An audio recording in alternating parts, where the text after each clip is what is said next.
Yo diría fundamentalmente tres grandes competencias que están muy ligadas a lo que en la literatura Aristóteles trabajaba sobre todo desde sus planteamientos filosóficos. La primera es la competencia argumentativa, que es ese logos, esa capacidad de conocer, de entender un problema y de poder ese problema tener la posibilidad de transmitirlo, plantearlo, manejarlo, gestionarlo. Entonces, esa primera competencia es una competencia fundamental y esa está ligada directamente con la educación. Esa es una de que no se deben ustedes satisfacer con saber que tienen un pregrado o una maestría o un doctorado, sino que es la que se adquiere con la educación permanente, la educación de toda la vida. Y es esa capacidad que tengan ustedes para retarse con conocimientos nuevos, con hechos nuevos, con circunstancias nuevas. Y ahí, casualmente esta mañana, yo estoy coordinando y liderando unos foros. Esta mañana fue el tercer foro sobre talento humano. Y ahí tenemos un gran reto dentro de las 10 grandes tendencias que hay en el mundo y que se miran a futuro por los futurólogos. Una de ellas es la carencia de talento humano. Y está comprobada en el mundo la carencia de talento humano.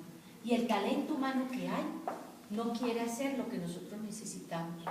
El talento humano que hay quiere dedicarse a otras cosas, al arte, a la cultura, a la cocina, a otras cosas maravillosas, pero no necesariamente a lo que los países en un momento dado están requiriendo.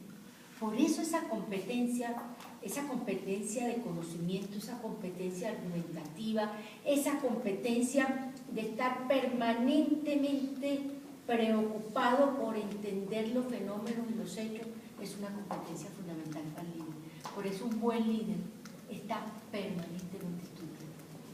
Los grandes líderes, cuando ustedes leen las biografías, los grandes líderes son personas normalmente que no son ni disciplinares, son fundamentalmente transdisciplinares y normalmente son personas que tienen un dominio de lo que, de esa episteme que se manejaba inicialmente cuando la ciencia comienza y el conocimiento a desarrollarse, fundamentalmente la filosofía, la teología, la matemática y por supuesto el desarrollo de las lenguas, el latín y el griego como bases fundamentales, porque en ellas estaba la base de la lógica. Entonces esa competencia cognitiva, esa competencia de argumentación, esa competencia de conocimiento se liga fundamentalmente con esa capacidad de análisis, de raciocinio, esa capacidad de la lógica. Entonces, esa es una primera competencia sine qua non. Difícilmente encuentran un buen líder que no sea inteligente, pero que la inteligencia dada fundamentalmente por su capacidad no solo de aprender rápido, sino de desaprender rápido. Un buen líder no se mantiene en una posición que ve que a futuro es equivocada. Tienen la capacidad de moverse rápido. Por eso, porque están escuchando, están leyendo, están viendo, están estudiando, están en esa permanente construcción de ese conocimiento.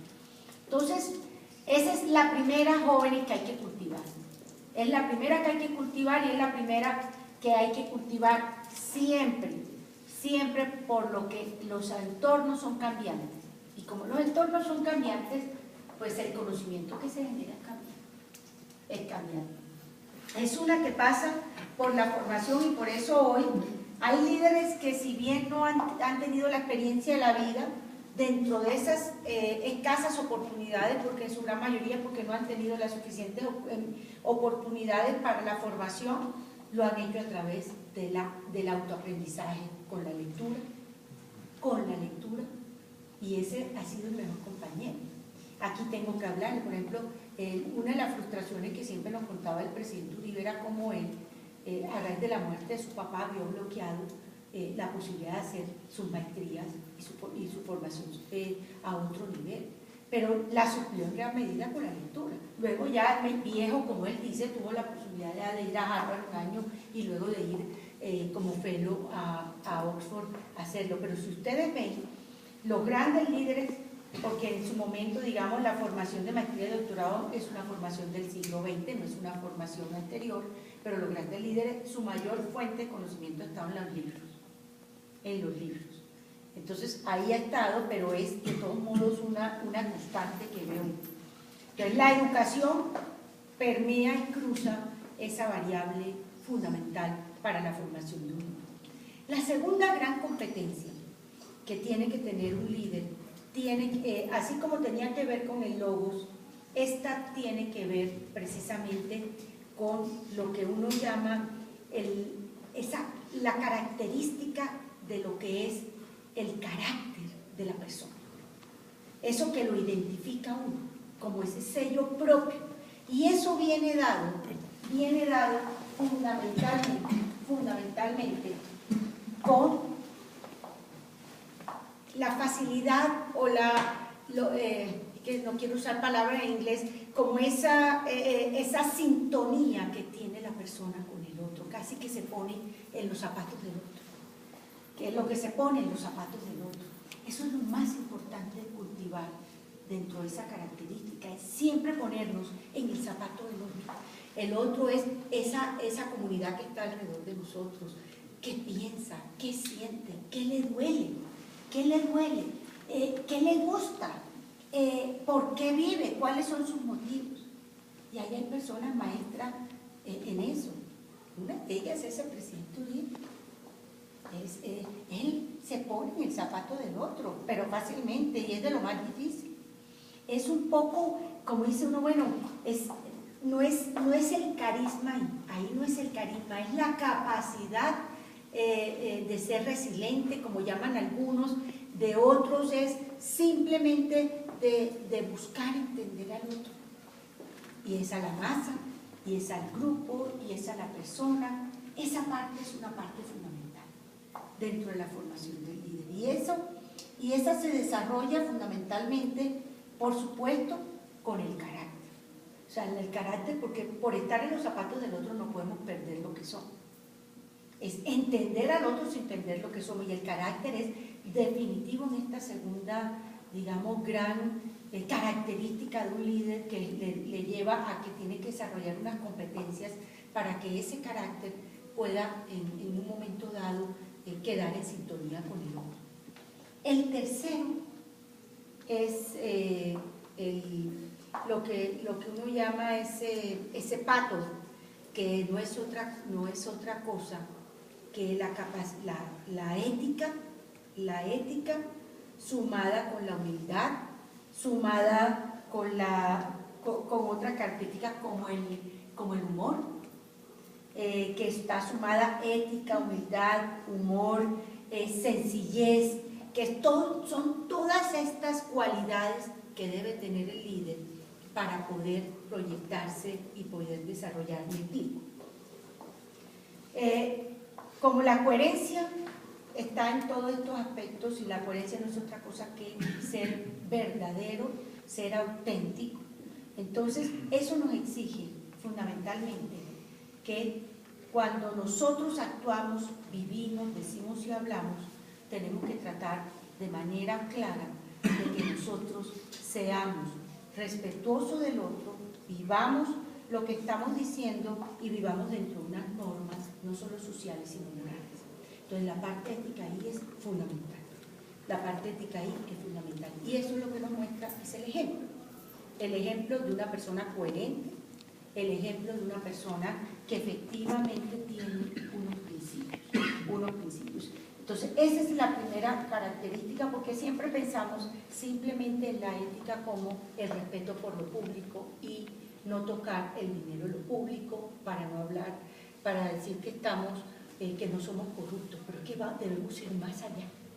No es solo no tocar lo público, es ser coherente desde el punto de vista de la verdad, Y un líder tiene que siempre hablar y buscar la verdad, porque si no se desvirtúa, porque si hay algo que en esta sociedad estamos viviendo, sobre todo, es que aquel líder que no hable con la verdad, o sea, que no sea coherente, es un líder que definitivamente queda desvirtuado ante sus seguidores y pierde, y la base se vuelve un piso endeble. O sea, ese es uno de esos trípodes sobre los cuales sostener una casa, y la casa se sostiene precisamente porque el pilar de la verdad está ahí. El otro pilar dentro de esta tercera característica está dada precisamente por la humildad de reconocer precisamente en un momento dado una equivocación, de aceptar y de escuchar, de saber que no lo sabemos y que el otro lo puede saber y que tengo la capacidad rápidamente de aceptarlo. O sea, ahí hay una característica que es fundamental. La tercera, que como les estaba diciendo que tiene que ver con ello, es la posibilidad de manejar el humor. El humor, eso es de lo más difícil para aquellos que somos muy serios, el humor es una de las variables más importantes para tener en cuenta en el liderazgo. Hay un maestro, el presidente Sanfer. El presidente Sanfer es un maestro en eso. Es de las personas que en un momento dado de una tensión sacan un dicho, una frase, un chiste, gústenos o no nos guste, pero que en un momento dado ayuda a cambiar el ambiente de una reunión o las tensiones que hay o a romper. Cuando no somos buenos para eso, yo les quiero decir, es uno de los temas que yo quise trabajar. Pero yo no me siento, siempre que arrancaba a hacer un chiste se me olvidaba la mitad o segundo, no encontraba, pero ejercítenlo porque eso es fundamental. Yo hablo mucho al presidente porque es uno de los temas que él dice, él reconoce que es una de sus falencias, que él no sabe echar chistes. Y él sabe y lo reconoce que eso es uno de los temas que hay que suplir con otros. Pónganse ustedes a ver la importancia de manejar el humor en el sentido de un humor distensionante, en un momento dado, de un humor que facilite la comunicación y el diálogo. Entonces, como otra de esas características que hacen del carácter, estamos hablando el carácter, el conocimiento y esas características que son claves en este proceso. Dentro de este proceso hay unos aspectos que son fundamentales, el aspecto de la comunicación. Si hay algo que hoy se trabaja mucho es ese, y hoy encuentran ustedes personas que les enseñan a vocalizar, que les enseñan a expresarse, a mover las manos, a la postura del cuerpo, a toda esa parte de la comunicación, porque se considera esencial dentro de ese segundo gran aspecto que yo les tocaba, que es la manera como nos enganchamos con el otro, y esto arranca desde el aspecto de comunicación corporal, gestual, verbal, escrito. Normalmente los buenos líderes escriben muy bien, ustedes no se han dado cuenta, escriben maravillosamente bien, porque como tienen una coherencia mental, son personas desde el punto de vista de ese logo bien organizado y bien estructurado, pues les queda muy fácil hablar y les queda muy fácil escribir. Y simplemente, miren, no todo el mundo es líder, hay gente que es muy buen gerente, pero no es un buen líder. Yo, por ejemplo, les tengo que decir, el presidente Santos no es un líder. A mis análisis, es un buen gerente, que se necesita. Y es una persona que ha estudiado, que se ha preparado y que ha buscado, pero bueno, se necesitan buenos gerentes. Y la gran mayoría de personas son buenos gerentes, son muy pocos buenos líderes.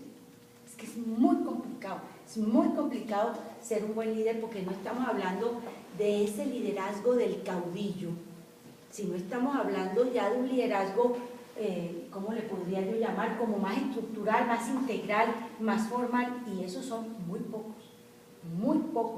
muy pocos los que pueden lograr. Entonces, ahí viene el primer tema, que es el tema de comunicación, donde hay que trabajar fuertemente la parte verbal, por supuesto, porque todavía seguimos estando en una sociedad donde la parte verbal es muy importante, pero ya hoy en día, con los nuevos medios de comunicación, hay que aprender a comunicarse a través de esos medios. Eso también es todo un arte, una formación que ustedes tienen que hacer y que lo dan. Pero hay una que no le ponemos muchas bolas, nos hemos informalizado mucho. Hace poco vino una española experta en los temas de comunicación física. Y no le ponen atención, mucha gente no le pone atención. Acuérdense que, y les voy a hablar mucho del presidente Uribe porque tengo la posibilidad de compartir mucho de cerca, a él le preguntaron al presidente, ¿y usted por qué lleva esos sombreros tan baratos? Él tenía un sombrero, el número 21 de los sombreros volteados, ese es el más fino, pero ese no se lo ponía, él se ponía otro, el presidente, ¿por qué? Porque yo quiero transmitir que cualquier colombiano puede tener el sombrero del presidente. Entonces, claro, no podían tener el de 250.000, que era el de 21, pero podían tener el de 10.000, que es el que tienen los campesinos. Entonces, fíjense el tema. Y uno a veces no entiende por qué usan los sombreros.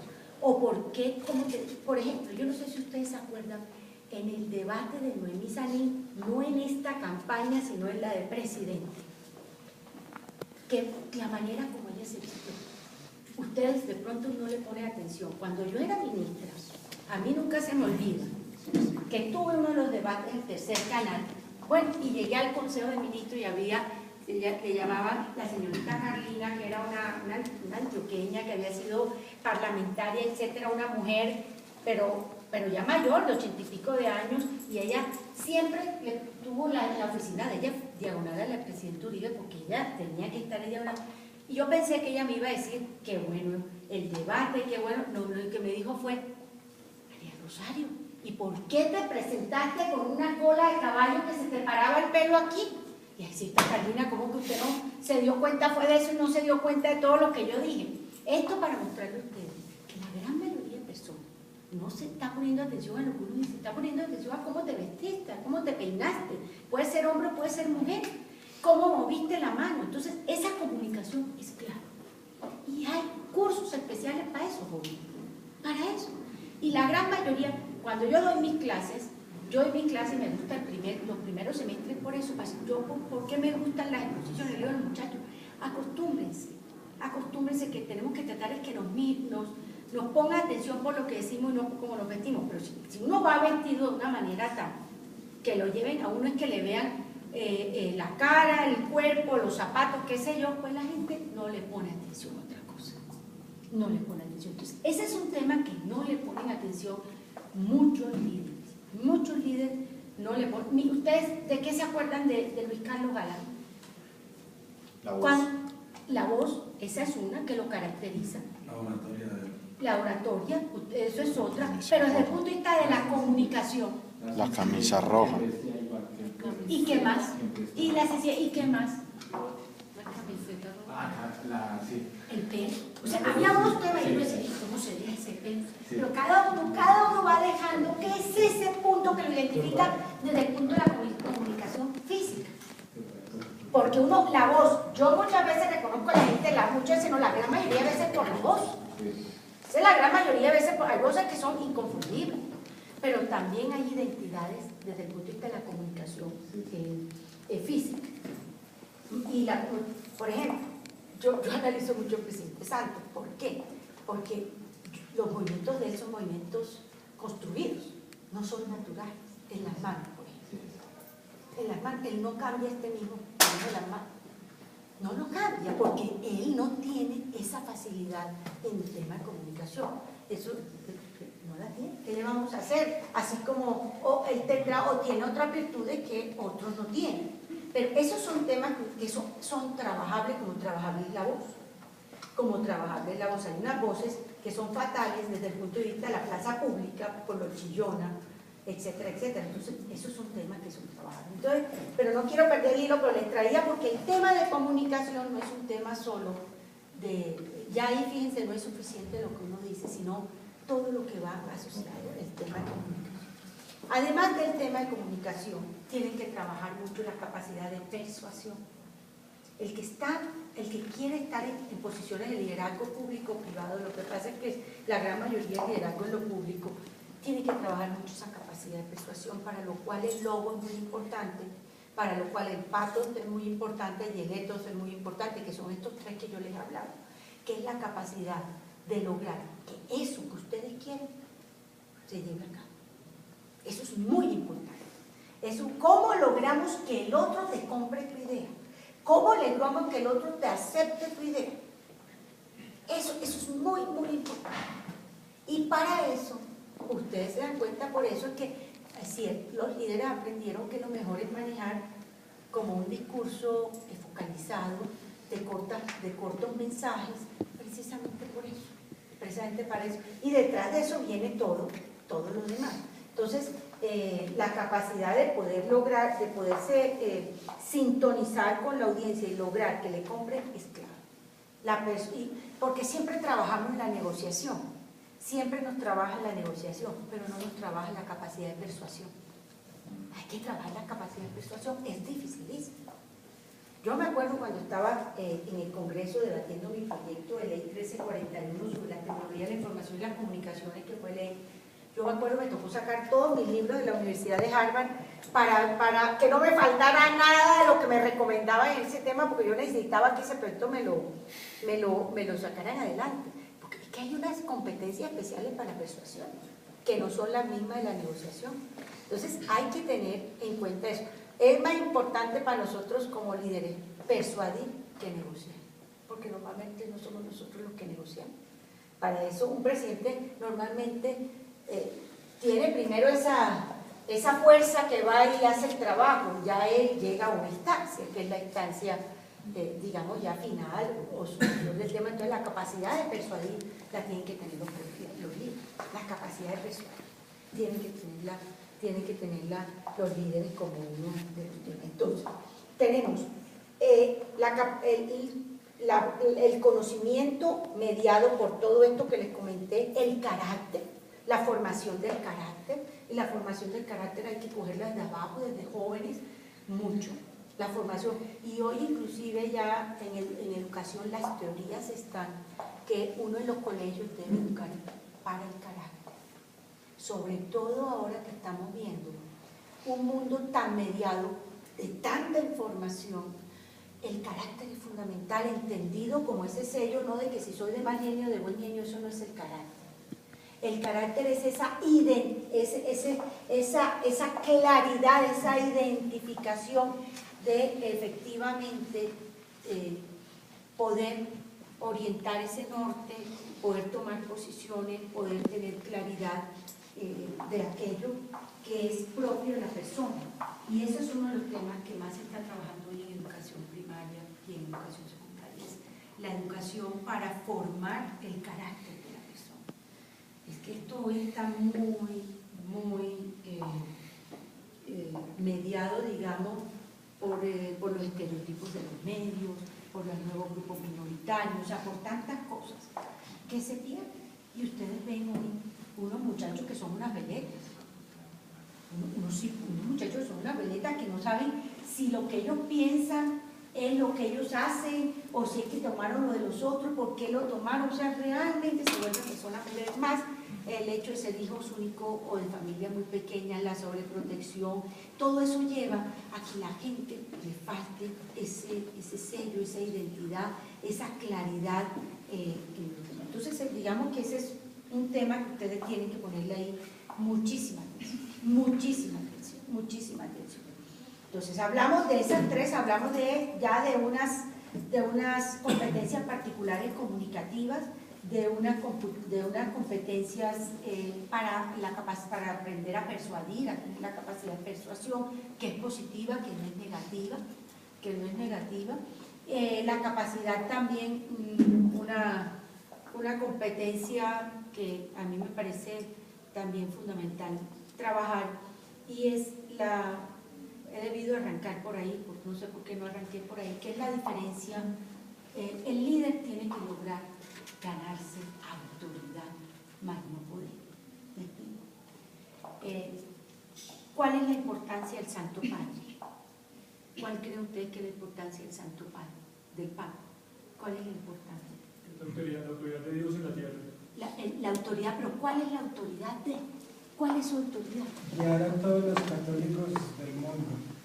Pero creo que finalmente lo que hace el Papa es guiarnos a todos los católicos y darnos como unos lineamientos por los cuales tenemos que ir los caminos que nos dicta la Iglesia Católica. ¿Pero por qué? O sea, ¿de dónde se la gana? Pues una es divina, que se inviste por el Espíritu Santo cuando le elige, pero la otra está dada ¿por qué? Los fieles.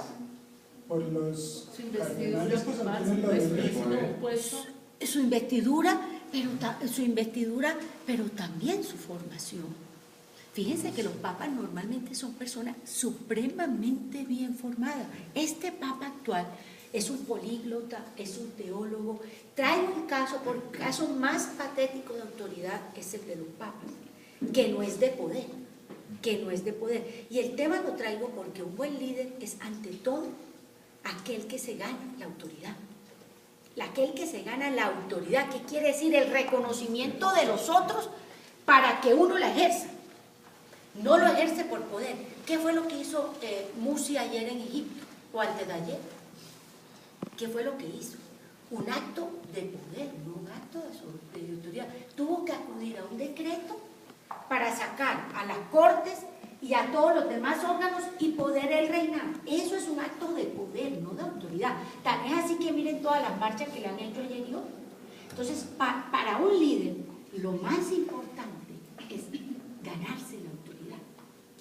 Ganarse la autoridad. Y la autoridad se gana cuando el líder, por eso les decía yo hoy, es la coherencia que muestra en su vida, el ejemplo que muestra en su vida mediado siempre, de un lado por la verdad, de un lado siempre mediado por la verdad, además de eso que hablamos del lobo patos jetos, primero ganado por la verdad y segundo que sea una persona intachable. O sea, que sea una persona, mire, eso se lo gana, es que uno lo ve, hay personas que simplemente cuando son esas coherencias de vida y por eso son muy pocos. Los grandes líderes son muy pocos. Lo que, desde el punto de vista de los líderes públicos, porque hay otros líderes que no conocemos que son, digamos, de comunidades pequeñas que también hacen una labor. Entonces el otro tema que hay que trabajar mucho es el tema de cómo nos ganamos la autoridad. El poder te lo da un cargo, el que te nombren a ti, de pronto gerente, director, entonces tú puedes usar un decreto, una resolución y con eso, pero ese no es el que nos interesa. Al líder no le interesa eso, al líder le interesa el que se gana. Y por eso el presidente Uribe habla, cuando habla del estado de opinión es eso también. Es cómo se gana uno la autoridad porque te la reconoce tus congéneres y te la reconoce porque tú eres una persona donde te ven en logos que tiene que ver con tu capacidad de conocer, de dirigir, de entender, de aplicar, de gestionar, del otro porque te ven en sintonía con la gente y el tercero pues porque te ven esa capacidad, tu ética, tu moral, tu coherencia, etc. Entonces, eso es lo que nos tenemos que hacer, el ganarnos la autoridad.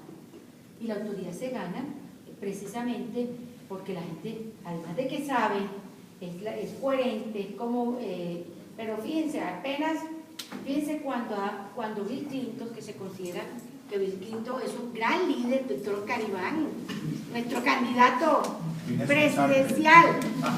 Gracias, sí.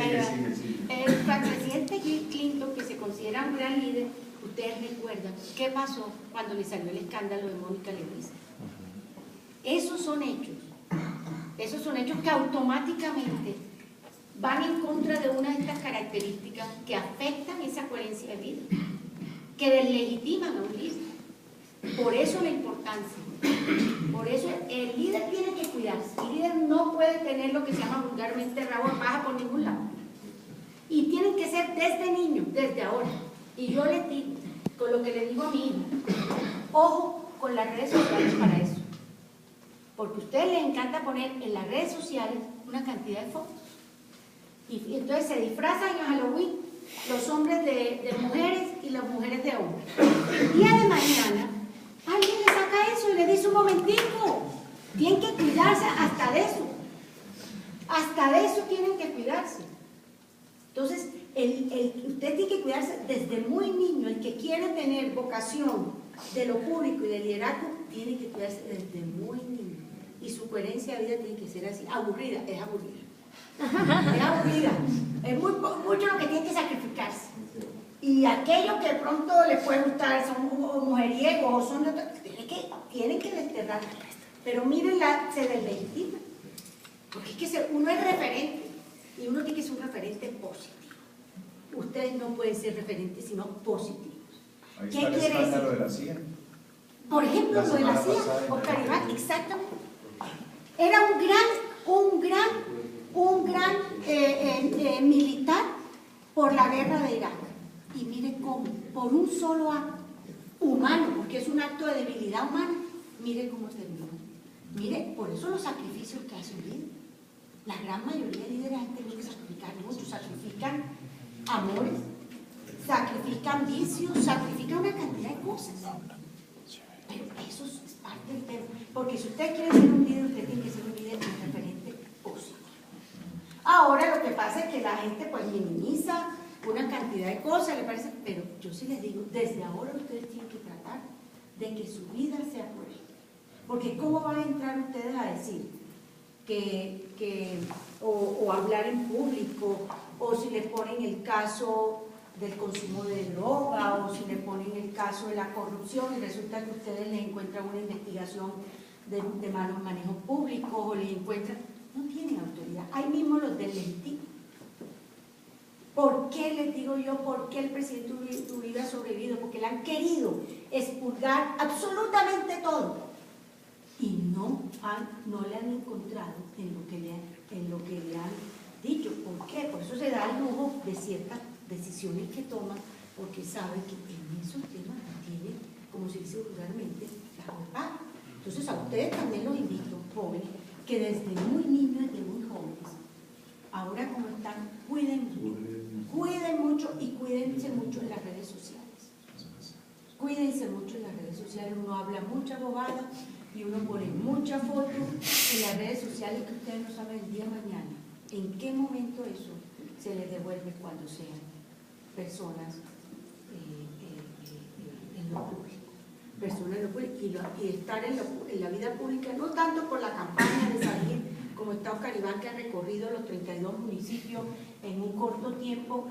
Eso en últimas, todo eso termina pasando en un segundo plano si llega a haber algo que le tache como ejemplo de hombre público, probo, correcto, intachable, de ejemplo para la sociedad. Usted tiene que cuidarse el favor, porque la gente les va a comenzar a escarbar, Uno se puede equivocar, pero uno no puede si tiene eso en mente, pues dar pie. No, además porque hay gente que es más de buena que otra en política, en el sentido de que hay gente que no se la cobran, pero hay otros que se la cobran. Entonces lo ideal es evitar ese tema. Entonces hemos hablado de la importancia de cultivar el logos, que no es otra cosa que el conocimiento, de cultivar el ethos, que no es sino aquella parte del carácter de la persona, de cultivar el pathos, que no es sino esa ponerse en sintonía con el otro, de cultivar la parte de comunicación, la parte de persuasión, y fuera de eso, de comenzar a trabajar el ganarse la autoridad. El ganarse la autoridad, y uno se la gana desde un aula de clase, desde ahí comienza. Y ustedes aquí en el grupo, uno lo ve fácilmente, que hay unas personas diciendo, bueno, ¿cómo esta persona rápidamente logra jalunar un grupo? Y puede ser un grupo pequeño del colegio, de la universidad. Por eso, porque sabe un poquito más, o porque se preparó mejor, o porque entendió mejor, o porque respondió mejor. Entonces, tiene que trabajarlo de manera importante. Finalmente, para poder entrar en un diálogo con ustedes, hay un tema que es fundamental. El que quiere estar en estos temas de liderazgo no se puede quedar en el hoy ni en el ayer. tiene que mirar de mañana. O sea, parte de la labor que uno tiene que preocuparse es para dónde va todo esto, ya no solo mi parroquia, ya no solo mi comunidad, este entorno del cual vivo. Eso exige necesariamente pues, que uno tenga que estar rodeado de personas, y esto para mí es fundamental, rodeado de personas que puedan efectivamente contribuir en el proceso de crecimiento de ustedes y de los que quieren aspirar a la vida pública, y tienen que ser personas no solo con las mismas características de probidad, con las mismas características de rectitud, pero sí personas que desde el punto de vista del conocimiento tengan una trans e interdisciplinaridad, o sea, que los enriquezcan en el debate y en el conocimiento, porque si solo tenemos a los alrededores personas que nos adulen o personas que digan lo mismo y repitan lo mismo que nosotros, pues no nos están enriqueciendo. No nos está enriqueciendo, tenemos que tener adicionales equipos de trabajo de personas estudiosas, personas que se comuniquen con la gente, personas que recojan. Y hay una característica muy importante, que escuche. Eso que hace Oscar Ibar en sus conversaciones, yo tuve la posibilidad de ir hace 15 días a una muy buena aquí de 340 personas, de escuchar lo que dice la gente. Eso es parte del proceso de construcción de las ideas también. No, normalmente los líderes no son lo que se la imaginan todos y entonces eso es lo que se hace, sino cómo pueden captar de la gente esa buena propuesta. Esa buena propuesta, y como decía el presidente Uribe, las buenas propuestas no deben rechazarse, se deben acoger. Efectivamente, la gran mayoría de buenas propuestas de la gente se deben considerar. Entonces, jóvenes, yo simplemente les tengo que decir que aquellos que nos ha gustado estar en la vida pública, que creo que es de lo más apasionante que hay en la vida, nos toca un trabajo duro de ir llenando en nuestra vida todos estos aspectos. Y hay hoy todas las facilidades y todas las oportunidades. Desde aprender, desde estudiar y conocer de temas que son estratégicos para la formación, hasta, como les dije, aprender a comunicarnos o aprender a hablar, o todo eso que ya son habilidades que son mucho más fáciles que otras, pero las que definitivamente es más difícil de aprender es la de la formación del carácter, y ese sí tiene que ser lo demás. Ese se gana mucho en el entorno familiar y en el entorno social. El carácter es fundamental y un líder tiene que tenerlo claramente definido. Entonces yo dejaría ahí, Camilo, estas reflexiones y abriría más bien, aprovechando también que está aquí Oscar Iván, como a que podamos hablar un poco de preguntas, inquietudes que ustedes tengan, anécdotas, porque estar en la vida pública no es fácil. Estar en la vida pública no es fácil, sobre todo cuando lo más difícil es aceptar que pueden criticarlo y que públicamente hablen mal de uno. Eso es también un aprendizaje. ¿Cómo aprender a que eso, como les dicen algunos, nos resbale? Nos resbale, y cómo nosotros tenemos que aprender a que nos resbalen ciertas cosas. Eso es de lo más difícil. Eso es de lo más difícil que hay. Y yo lo que les decía, es de lo más difícil que lo ataquen a uno. Y muchas veces lo atacan sin argumento. Y uno queriendo poner el tema en los argumentos y no encuentra otro tipo de planteamiento, ideología, y eso hay que aprenderlo a manejar. Hay que aprenderlo a manejar. Hay gente que es maestra en eso, como dicen, con un torero, ir capoteando, ir saliendo, sino dejarse encasillar por esas circunstancias. Eso es parte de lo que con el tiempo ustedes pueden ir adquiriendo.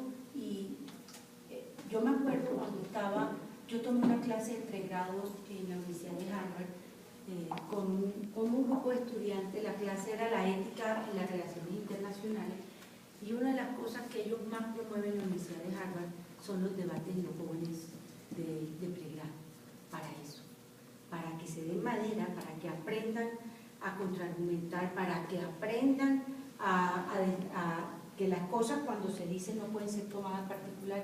Y es uno de los temas que nosotros hemos perdido aquí en las universidades, que era antes el derecho.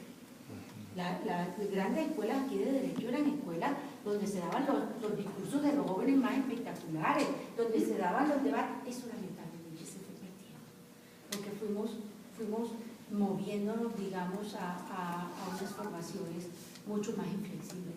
Y por eso ya hoy muy pocos estudiantes, o tener lo clásico, muy pocos estudiantes tienen la capacidad y la oratoria para debatir o para manejar esos temas. Yo creo que eso hay que rescatar. Yo creo que eso hay que rescatar, porque eso es fundamental. Entonces, jóvenes, como decía Churchill, hay que insistir, persistir y resistir para nunca desistir. Yo sí le digo, esto hay que darle y darle y darle, porque si no, la vida pública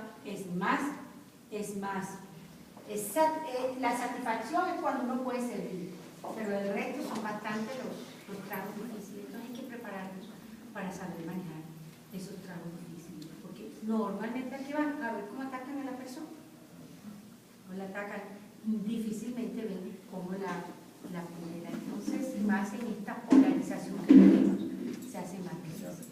Entonces, yo abriría a los comentarios, las preguntas que ustedes tengan, las inquietudes que ustedes tengan. Yo tengo una pregunta, pues yo como estudiante universitario, a veces cuando estoy en una clase exponiendo o haciendo algo, o hay un tema para debatir, yo a veces, digamos, tengo muchas ideas en la cabeza y no entiendo por dónde comenzar, o a veces no lo digo porque no sé por dónde comenzar. No sé si me puedes ayudar o decir... La organización sí. mental es fundamental.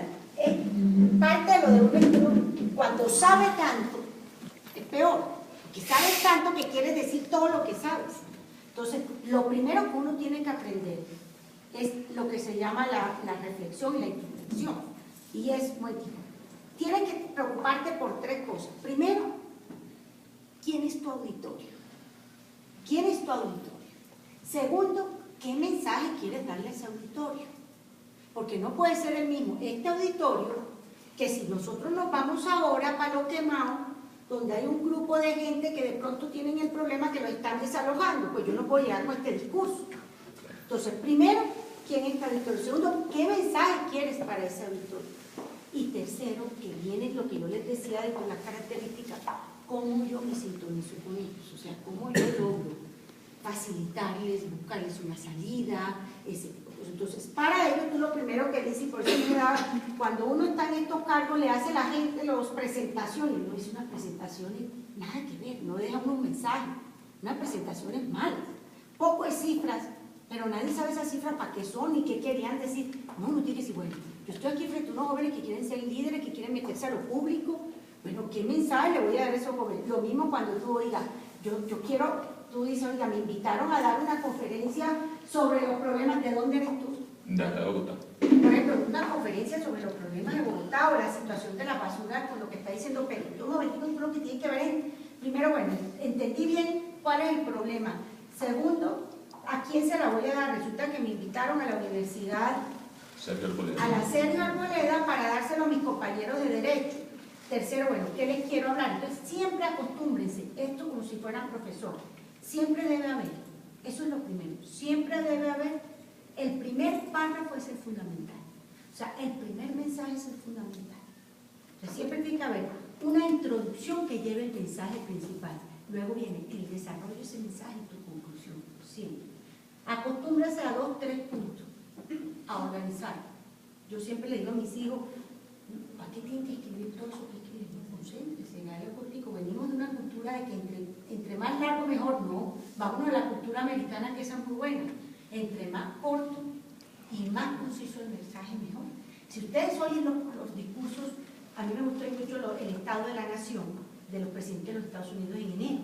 Y ustedes ven que cada frase es de 2 líneas, porque ellos van con mensajes cortos.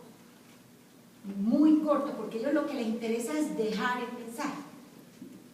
Entonces nosotros, si ustedes ven, nos encanta adornar. Esa es nuestra cultura. Nosotros adornamos mucho los mensajes. No, mensajes cortos. Entonces, tienes muchas ideas, siéntate a pensar quién es tu auditorio, qué mensaje le quieres dar, le estructuras cuál es ese arranque, que el arranque es clave, el arranque y la conclusión es clave. El inicio y la conclusión es clave. ayudar y comienza a practicar desde la clase, desde los exámenes. Cuando te hacen una pregunta en un examen, hay gente que arranca a responder y ni siquiera meditó la pregunta. No la pensó. Creyó que la sabía y arranca. Entonces, piensa un poquito qué fue lo que me quisieron preguntar. Lo mismo cuando tú quieres hablar. ¿Qué quiero decirle yo hoy a esta comunidad? ¿Qué quiero? ¿Quiero solidarizarme con los de San Andrés? ¿O quiero quedarme solamente llorando con ellos? ¿O quiero ver cómo les ayudo a ellos a buscar horizonte? No sé, cada uno verá qué mensaje quiere ser. Entonces, esa es como mi recomendación. Eso se aprende. Y la mejor manera de aprender es escribiendo.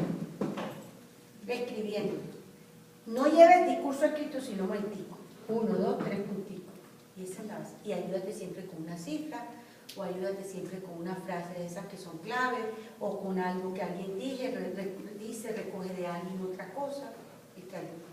Gracias. Yo quisiera saber cómo y por qué iniciaste en la política. Pues, una inquietud. Yo nunca he hecho política activa desde el punto de vista que me haya lanzado algo. Efectivamente vengo de familia política desde mi bisabuelo, entonces digamos que en mi casa han sido dos los temas casi que tradicionales, la política y la ganadería. Entonces con eso como que ha sido lo que he visto. Entonces, pero siempre tuve algo claro, de que mi ejercicio profesional iba a ser en el sector público. Yo nunca me vi en el sector privado. Me veía o en una organización universitaria o me veía en el Estado, por mi formación, y me formé para ello.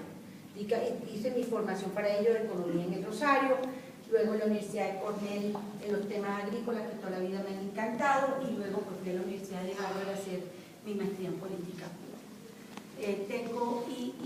Inicié pues desde también una entidad que siempre quise, yo siempre quise trabajar en planeación nacional, pero digo que Dios ha sido maravilloso conmigo porque donde siempre quise estar y todos mis trabajos han sido retadores y placenteros. Entonces, digamos que he tratado, a mí me han hecho muchas ofertas, eso no me gusta. Yo tuve una persona que lamentablemente la mataron, el profesor Jesús Antonio Bejarano, que hubiera sido una gran faro en este proceso de paz. Él fue Chucho Bejarano, pues, fue un economista de la Universidad Nacional, un hombre muy conocedor de los temas de paz, y fue el consejero de paz del presidente Gaviria, y ahí lo mataron entrando a su clase en la Universidad Nacional. Yo me acuerdo que él me decía, Rosarito, cuando usted le ofrezcan algo, quítele las arandelas del puesto, que la gente se deslumbra con el carro o con el salario. ¿Qué le queda? Quítele todas esas arandelas y ¿qué le queda? Pronto algo aburridísimo. Aburridísimo. Entonces, un poco, digamos, siempre tuve claro el tema sobre el sector público, y por eso mi formación, con esa mira, la he venido haciendo, pero apostándole siempre a estar mejor formada. Siempre estar mejor formada. Ya estar mejor formada, a leer, y ya he hecho más digamos, la verdad que mi mayor actividad fue el año pasado, que estuvimos con el presidente Rico Calibán recorriendo el país. Por detrás un poco yo en la coordinación, digamos, de estos talleres democráticos, y ya luego en el ministerio, pues, pero más como gestora de política en ese sentido. Bueno, y pues yo soy estudiante de colegio, estoy ahorita en 11, salgo. Ya salí, me gradúo mañana. ¡Ay, qué emoción! Y pues siempre existe esa preocupación de que no hay una formación política en los colegios. No existe lo que tú hablabas del carácter. ¿Qué recomendación de pronto me darías para dejarle al colegio de pronto que empiecen en esa iniciativa, en ese camino? Ahí es donde yo digo que los colegios deben comenzar a trabajar en los estudiantes esas habilidades, como que les digo, oiga, ¿por qué no tratan de que haya espacios de debate público dentro de los colegios sobre temas de la actualidad? Con la elección de los personeros, eso en algo se introdujo en los colegios. ¿Por qué no incentivan que los muchachos, hay algunos colegios de Bogotá que llevan personas o que están en la vida pública y comienzan una confrontación, un diálogo? Porque lamentablemente ustedes aquí están hoy muy tranquilos, pero cuando uno se ve en eso hay gente que le pone demasiada pasión y entonces se vuelve una agresión Fíjense lo que yo me acuerdo, ¿quién iba a pensar que al presidente Uribe lo iban a chiflar siendo presidente de la Universidad Javeriana? En la Universidad Javeriana, fue una chiflada. Entonces ya rayan ese en el respeto, que un estudiante no maneje, no sea con base en las ideas, sino con base en la agresión verbal, terrible. Entonces, pero parte de eso es que los colegios no se aprenda desde un principio a debatir, y por eso el tema de enseñar el método, la dialéctica, y el método socrático, que es un método dialéctico. ¿Qué es eso? Es que tú tienes un argumento, yo te doy el mío, y nos metemos en esto a ver si tú logras convencerme a mí o yo logro convencerte a ti, o si no nos logramos convencer, al menos dejamos sobre el ambiente elementos de juicio. Yo digo que los colegios pueden hacer eso. Algunos colegios lo hacen, algunos colegios lo hacen, pero es uno de los temas que yo sí creo que se debe incentivar más. Y segundo, pues si todos los días los papás y en los colegios no hacen sino quedarse los políticos, algunas veces por razón, pero otras a veces simplemente porque se volvió común decir que la política es un desastre, que todos los políticos son corruptos. Eso es lo que nosotros no debemos seguir diciendo, porque no es cierto. Como en botica hay de todo, pero si nosotros también afortunadamente yo siento que grupos como los de ustedes son muy importantes. Por ejemplo, aquí uno de mis alumnos, que lo veo aquí sentado, apenas este semestre estaba conmigo, me dijo, ¿cómo hago que yo quisiera estar en la política? Le dije, contáctate con Camilo. El otro, contáctate con Camilo. La Amalia. Entonces es muy importante comenzar a promover desde los colegios esas cátedras, esos espacios públicos de discusión, que los vean ustedes, que pierdan la pena. A un colegio nadie le niega la visita. Difícilmente un parlamentario, difícilmente una persona que quiere estar en lo público deja de ir a un colegio. Eso es la bondad. Y no necesita palanca de nadie. Un alumno que invite, la gente va. Esa es la bondad que tiene. La gente va. Porque normalmente los estudiantes lo cogen con seriedad, estudian, hacen sus preguntas, y uno no sabe con qué le van a salir, porque a esa edad son irreverentes. Salen cualquier cosa. Te salen con cualquier cosa. Y tú sabes que la gran mayoría te lo hacen desprovisto de revancha o de cosas que ya hoy no. Si a ti te escribe Daniel Coronel, tú sabes que hay algún veneno detrás. Algo hay detrás. Pero un estudiante, excepto que sea ya alguien que venga, difícilmente va a estar muy influido por él. Entonces yo sí creo que es posible, yo creo que es importante. Es muy. Y yo sí digo que hay que armar, que no sé ustedes cómo están organizados, grupos de estudio y comenzar a entender qué pasa en el país, qué pasa en el mundo. Un tema que a mí me preocupa, no importa, léanselo por internet, léanselo en físico, o lean, ustedes tienen que leer la prensa. Que la prensa, por más mala que sea, de todos modos, al menos informa. Al menos dice, hubo un terremoto, Petro dijo, el otro, al menos dice. Eso, hay que saber. Pero es muy triste cuando uno se para y le pregunta a uno de los muchachos, bueno, ¿qué opinaron de lo que dijo el senador Gerley en el Congreso ayer? ¿Y qué dijo el senador Gerley? ¿Cómo se enteraron? Entonces, algo hay que leer. No, pero eso sí, si tú le preguntas quién metió el gol, todos te saben quién metió el gol. Entonces, lo que dijo a mi alumna es un momentico. Hay dos temas que tienen que leer. No, dos, no, tres. Economía. Rápidamente, porque es que ese es un tema día a día. Están más enteradas las abuelas que ustedes. Ustedes le preguntan a una abuelita y les dicen, no, mijito, la inflación bajó, subió, no sé qué. ¿Por qué les toca? El segundo tema internacional. Ya nosotros no vivimos cerrados. Tenemos que saber qué está pasando a nuestro alrededor. Si Chávez subió, bajó, si el otro. Hay que saber qué está pasando. Y tercero, el tema nacional, ya de temas que sean trascendentales. Entonces es un tema de la costumbre. Y yo digo, hay que saber leer el periódico, pues al menos los titulares y lo que les interesa, métanse, pero hay que estar un poquito sintonizados. Exministra, aprovechando como su bagaje en el ministerio, ¿cuál piensa usted que debe ser el rol de los medios de comunicación en el actual proceso de terminación del conflicto? Mire, uno por ellos siempre dice que deben ser responsables, socialmente responsables. Pero ellos siempre le sacan a uno una excusa. La excusa es que ellos no pueden coartar la libertad de opinión de sus editores o de sus articulistas. Eso es cierto hasta un punto. Pero yo sí creo que nuestros medios lo que deberían no es informar, sino analizar. O sea, deberían dedicarle más tiempo a estudiar los temas. Por ejemplo, yo no he visto ninguno. Ellos hablan de el acuerdo con la FARC sobre 5 puntos. Era para que tuviese un análisis en los temas de tierra, por ejemplo, que es uno de los temas que nos toca, en los temas del paramilitarismo y el narcotráfico. O sea, que hubiese, qué tristeza, tenemos que esperar que una universidad o que un centro de investigación, ellos también pueden informarse. Y ellos pueden hacer análisis mucho más allá de que simplemente la holandesa fue y vino y la foto de la holandesa si es bonita. Lo que yo les digo, si es bonita o fea, eso es lo que yo les digo. Que los medios se nos volvieron esa parte, digamos, simplemente estética del asunto. Pero los análisis, para eso está el medio. Yo me pregunto, ¿qué noticiero le dedica un buen rato al tema? A oír las opiniones de la gente, pero siempre, si ustedes ven, si van a Hora 20 son los mismos de siempre. Son los mismos de siempre. Si van son la misma gente, pero ellos son de una opinión documentada, una opinión organizada sobre el tema. ¿Qué veo ahí? El rol de ellos ahora sí que se necesita que sea de orientar a la opinión. No de informar, sino de orientar a la opinión. Porque tú solo orientas cuando tienes, por ejemplo, los artículos de los Calibán. Son artículos de personas con sus puntos claros y con argumentos sencillos. Pero claro que todo el mundo entiende. Léanse ustedes los últimos artículos de Calibán y ve una persona que dice, esta persona estudió el tema. No se necesita ser el experto en el tema, pero se ve que estudió el tema y hay unos planteamientos y unos temas argumentados.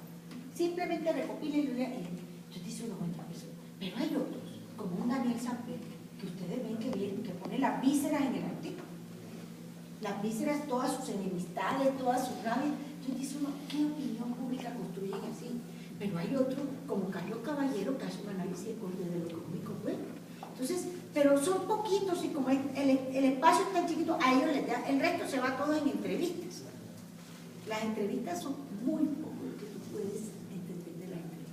Entonces yo digo que el rol ahora mismo de ellos es de generar opinión y para lo cual requieren dedicarle más tiempo, y ahí comparto con Omar Rincón para el tema de la televisión, que ellos deberían dedicarle más tiempo a entender este fenómeno y a comentarlo y a hablarlo y orientar la opinión pública, que no se vuelva simplemente un tema polarizante, un tema de que si tiene secuestrado o no tiene secuestrado. A la hora de la verdad no ha habido un informe claro, aparte de País Libre, que muestre cuántos secuestrados hay, cuál es la situación. Fíjense que soltaron los chinos y aparte de la soltar los chinos, ¿qué más inscribieron?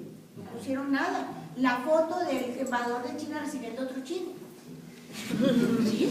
Entonces dice uno, un momentico, como que aquí una cosa tan delicada desde el punto de vista del secuestro, pero tan importante desde el punto de vista de la liberación, medio se vislumbró ahí que iban a pagar, pero también no. Entonces digo yo, hombre, esa es la labor de ellos ahora mismo, es la labor de opinión. Y eso lo hace el periodismo investigativo, eso lo hace el periodista juicioso que hace su análisis, pero eso honestamente les digo, no, por eso se han movido más a la información que hay en internet, a estas páginas especializadas, los blogs.